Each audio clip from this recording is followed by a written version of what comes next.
నేను ఒక చిన్న విషయాన్ని మీతో పంచుకుని నేను వాక్యంలోనికి వెళ్తాను. నేను దినాన్న నాకు ఒక బేబీ గర్ల్ పుట్టింది, మీ అందరికీ తెలుసు. అమ్మాయి పుట్టిన తర్వాత నేను వెళ్ళాను. ఎప్పుడూ నాకు డెలివరీ టైంలో హాస్పిటల్ వాతావరణం నాకు నచ్చదు, అక్కడ ఉండను, నాకు ఇష్టం ఉండదు. మ్యాక్సిమం ఎస్కేప్ అవుతాను అక్కడ నుండి. అలాగే అయ్యాను ఒక పని మీద. కానీ తర్వాత పుట్టారు, రమ్మన్నారు, వెళ్ళాను. వెళ్ళేసరికి అందరూ కంగ్రాచులేషన్ చెప్తున్నారు, అంతా బాగుంది చెప్తున్నారు. ఆ అమ్మాయిని చూసిన వెంటనే నాకు చాలా బ్యూటీగా అనిపించింది, ఈ అమ్మాయి చాలా అందంగా ఉంది అనిపించింది, నచ్చింది. కానీ కొంతమంది మొఖాలు మాడిపోయాయి. వాళ్ళు వచ్చి నాకు కంగ్రాచులేషన్ చెప్తున్నారు, కానీ వెనకాల ఒక స్లోగన్ చెప్తున్నారు, బాధపడకలే అన్నారు. బాధపడకలే అంటే మా అమ్మ వాయిస్ మారిపోయింది, మా అత్త సూత్తదలేవు ముఖం మారిపోయింది, మా చుట్టాల ముఖాలు మారిపోయాయి.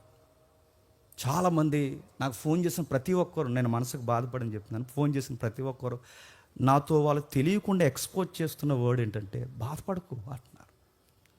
నడుతున్న దేనికి బాధపడాలి? పిల్లకి ఏమైనా వ్యాధితో పుట్టిందా? దేనికి బాధపడాలి? తనకేమైనా కాలంకరా? దేనికి బాధపడాలి? ఆ అమ్మాయికి ఏమైనా అవయవాల లోపాలు ఉన్నాయా? దేనికి బాధపడాలంటే వెనకాల నిశ్శబ్దమైన పదం ఏంటి చెప్తున్నా, ఆ అమ్మాయి ఆడపిల్ల కనుక. నాకు బాధాకరమైన మరొక విషయం ఏంటి చెప్పిన, ఆడపిల్ల కొరకు ఆడోలే ఇలా మాట్లాడడం ఇంకా వింతగా అనిపించింది నాకు. పోనీ జెండర్ ఫీలింగ్ ఉండి మగాళ్ళు లేదో అన్నారు అనుకుంటే, ఆడవారు పుట్టకూడదని కోరుకుంటే, నేను అడుగుతున్న సమాజం ఈ అప్డేట్ యుగంలో ఎంత వెనక్కుందో ఒకసారి మీరు చూడండి. మనం ఒకటే ఫిక్స్ అయిపోండి, మెంటల్గా చెప్తున్నాను. మనం బయట వాళ్ళం అనుకోండి లెగసీని కోరుకుందాం, మన బయట వాళ్ళు అనుకోండి వారసత్వాన్ని కోరుకుందాం. మన బయట వారం కాదు, దేవుని రాజ్య సంబంధం. మనకు జెండర్ ఫీలింగ్ ఏంటి? స్త్రీ పురుషుడు అని ఈ ఫీలింగ్ మనకు ఎందుకు వస్తున్నాయి? ఇలాంటి ఫీలింగ్స్ అన్నీ మనసులో పెట్టుకుని నేను అడుగుతున్నాను, ఏమీ తెలియనట్టు ఏమని చెప్తున్నారు చెప్పండి, హ్యాపీ మదర్స్ డే అంటున్నారు. నడుతాను హ్యాపీ మదర్స్ డే అంటే నడుతున్నాను, నువ్వు మగాడిగా పుట్టేసిన మగాళ్ళని అందరూ నడుతున్నావు. ఒకవేళ నువ్వు ఆడదానం అయితే ఇంత హ్యాపీగా నువ్వు శుభాకాంక్షలు చెప్పగలవా? చాలామంది మీరు చూడండి, బైబిల్ అలా చదువుతూ వెళ్ళిపోతున్నప్పుడు దేవుని స్వరూపమందు దేవుడు ఆదామును చేసినని మనం చదువుతాం. ఎవరి స్వరూపమందు? దేవుని స్వరూపమందు ఆదామును చేసినని చదువుతాం. కానీ ఇంతకో ఎక్కడో నేర లుక్ ఏంటి చెప్పిన, దేవుని స్వరూపమందు ఆదామునే కాదు చెప్పండి, అవ్వమును కూడా చేశాడు. దేవుని స్వరూపమందు మనం చేయబడ్డాం, ఆదాము చేయబడ్డాన్ని అక్కడి వరకు బాగా ఒప్పుకుంటాం. కానీ అదే దేవుని స్వరూపం ఆడవారిని కూడా చేశాడన్నప్పుడు, ఒకవేళ నీకు ఏమన్నా మళ్ళీ సౌలభ్యం ఇచ్చి నేను ఆడవాళ్ళుగా మార్చేస్తే ఏం చేస్తావంటే ఎంతమంది ఎగ్రీ అవుతారు చెప్పండి? కష్టం. అందుకే నాకు అర్థమైంది, ఈ ఆడవాళ్ళు కూర్చిన ఈ ప్రస్తావన, ఈ స్త్రీలను కూర్చిన ప్రస్తావన సమాజంలో ఈ ర్యాకెట్ యుగంలో కూడా వాళ్ళ మీద చిన్న చూపు ఉంది. నిన్న ఒక మెడికల్ షాప్ ఓపెనింగ్కి వెళ్ళాను. అక్కడికి యంగ్ హోలీ జాన్ వెస్లీ గారు వాళ్ళ వైఫ్ బ్లెస్సీ గారు వచ్చారు.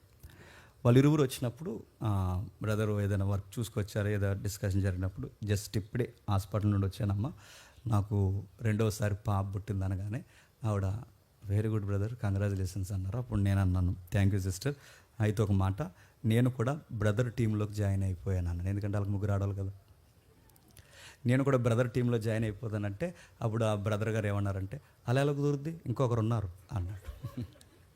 కానీ నవ్వుతూ వెనకాల ఒక మాట అన్నారు, బ్రదర్ ఒక విషయం చెప్తున్నాడు, నెక్స్ట్ జనరేషన్ ఏదన్నా ఉంది అంటే అది స్త్రీలదే అని. స్త్రీలు పుట్టారని అలాగే పొగేయట్లేదు, కానీ మొత్తం మీద చెప్తున్నా జరిగిన సందర్భాలు. ఏది ఏమైనా నాకు ఏ బిడ్డ పుట్టినా నాకు ఆనందమే. మళ్ళీ చెప్తున్నాను, ఏ బిడ్డ పుట్టినా తాతయ్య అందరిలో ఫీలింగ్ ఏంటంటే ఆ జేమ్స్ అనేవాడు ఇంకొకడు ఉంటే బాగుంటుంది అని. అది గాడ్స్ గ్రే, అది ఎప్పుడు జరుగుతుందో తెలియదు, ఎలా జరుగుతుందో తెలియదు.